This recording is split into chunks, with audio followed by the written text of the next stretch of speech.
Early in the spring of 1876, a crier was heard throughout the camp calling for volunteer scouts for General Custer's chase of the then warlike Sioux and Cheyenne Indians.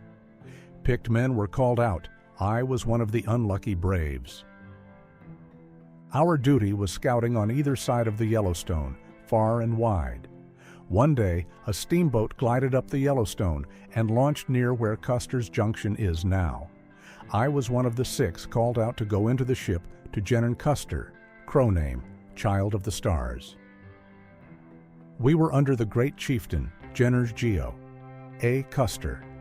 He told us that he had sent for us, and that we were very prompt, that it was good to be there and ready, that those dark people were there to be cooks for us, that he had selected the Crows for scouts because he knew from a good source that they were very familiar with the country and very alert. We began our scouting for the general from the first.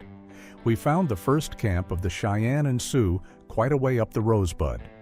The signs at the deserted village showed that there must be over 100 buffalo teepees.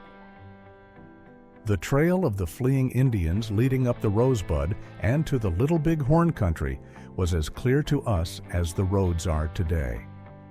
About the time that the Indians build their campfires in the morning, which is very early, we went to a high butte in the Wolf Mountains and saw with our telescopes herds of horses grazing near where Gary Owen is now.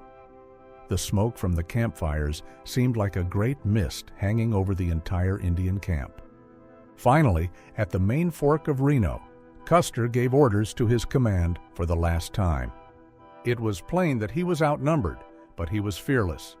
One division of his troops under Reno was sent to attack the Indian camp from the upper end, and General Custer and his division was to attack from the lower end.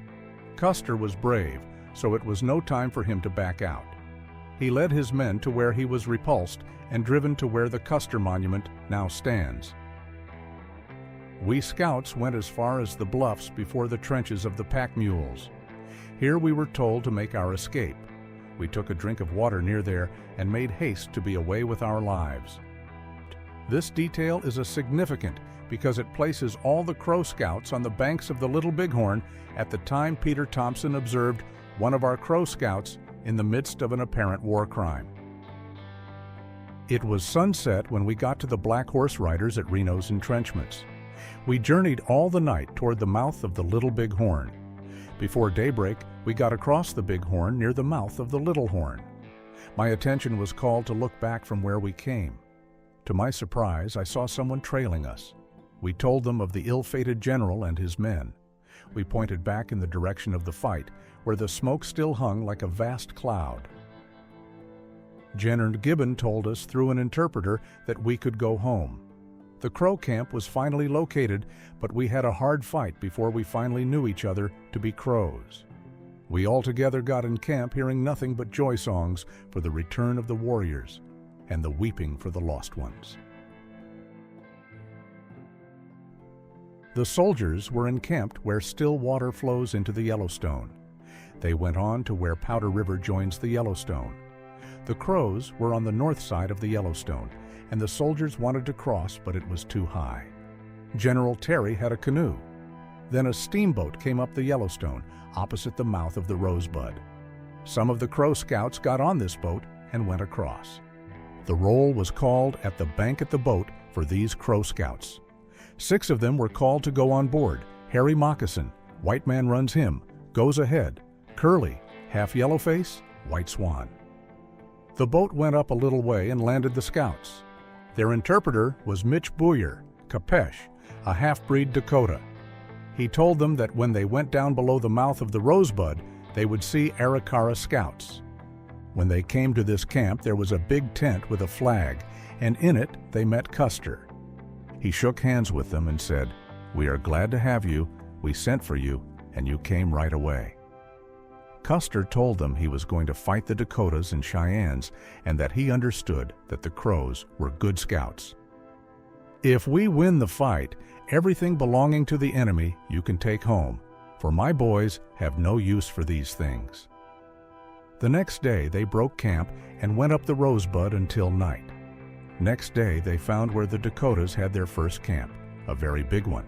They had had a Sundance. They could see the frame of the dance lodge. The third day they camped at what is now Busby School, the second camp on the Rosebud. Just at dawn they reached Wolf Mountains. The sun was just coming up.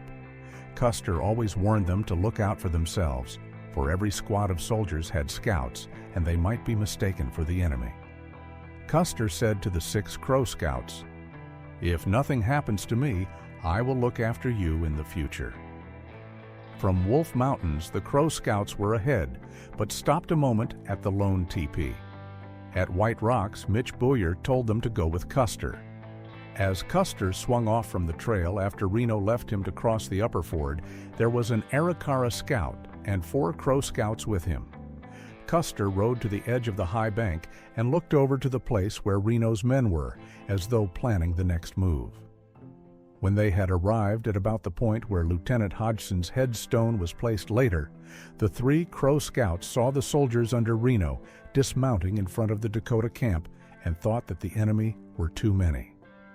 Close to where Reno and Benteen later in the day were attacked by the Dakotas, on the ridge of hills above the river, the 3 Crow Scouts were left behind, and Custer's command went down the draw toward the lower ford on the run. Custer had told the Crow Scouts to stay out of the fight, and they went to the left along the ridge overlooking the river, while he took his command to the right. Goes ahead is sure Curly, the Crow Scout, was not with him. At this point, both Curly and Black Fox, Arikara Scout, disappeared. Black Fox rode a bay horse, and Curly rode a bald-faced pony with front white stockings and a D brand on the rump. The 3 Crow Scouts rode along the high ridge, keeping back from the view of the Dakotas till they came to the end of the ridge and to the bluff just above the lower ford, Medicine Tail Coulee. There they dismounted and fired across into the Dakota camp, the circle of tents they could see over the treetops below them.